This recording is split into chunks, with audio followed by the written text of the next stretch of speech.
During the last decade, more companies are pressed for new ways to cut costs and avoid potential future problems.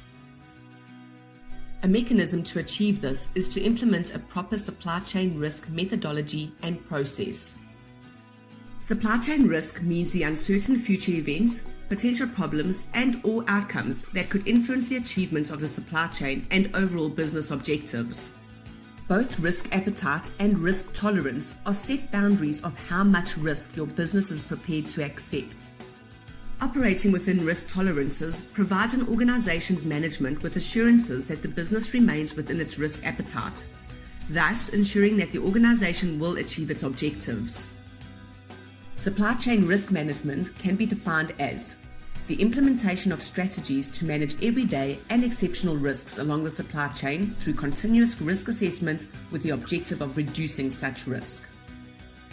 Some of the reasons why it is essential to have a risk management process include preventing failure to thrive due to inadequate inventory management, poor customer services, or being prepared for disasters and unexpected events, lawsuits that can arise, technological progress and disruption, bad decisions and negative publicity. There are many different types of risks, namely strategic risk arising from the business environment, transactions, and investor relations. Financial risk arising from liquidity, credit, market, and so forth. Operational risk arising from manufacturing and production, business management, planning and control, structural risks, etc. And compliance risks, which is also known as legal risks. Other risks include things like excessive dependence on only one product, acts of God, supplier issues, as well as political and economical risks.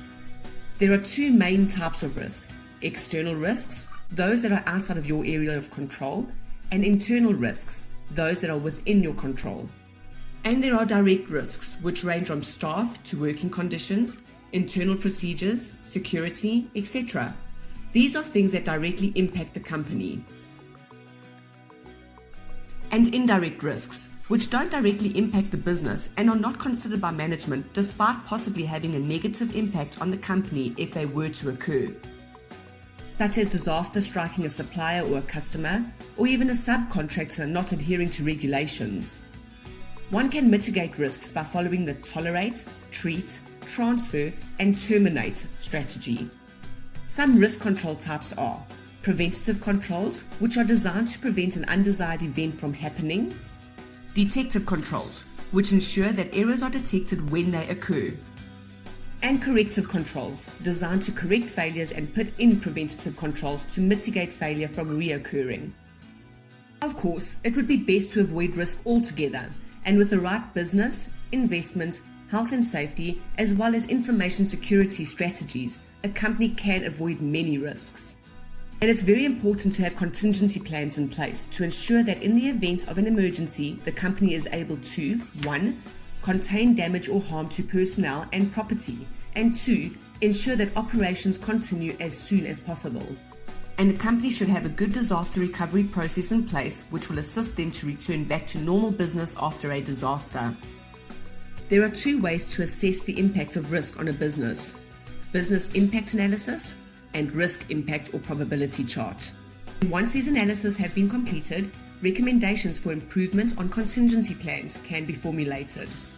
A risk management policy then needs to be drafted, which sets the parameters and processes for risk management. And it is important for all staff to be aware of these policies and procedures. This risk management process is an essential part of any business, and it will assist the company to make more calculated risks without jeopardizing the company or the interest of their stakeholders.